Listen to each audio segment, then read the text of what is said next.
பாத தெரியலையே யா தந்த விதியோ.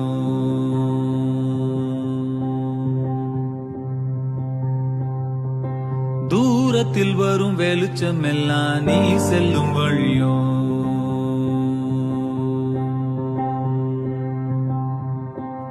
இங்கு பறந்து கிடக்கும் பூமி உனக்கும் தந்ததையா. இங்கு இருக்கும் அத்தனை சாமியும் உனக்கும் சொந்தமையா.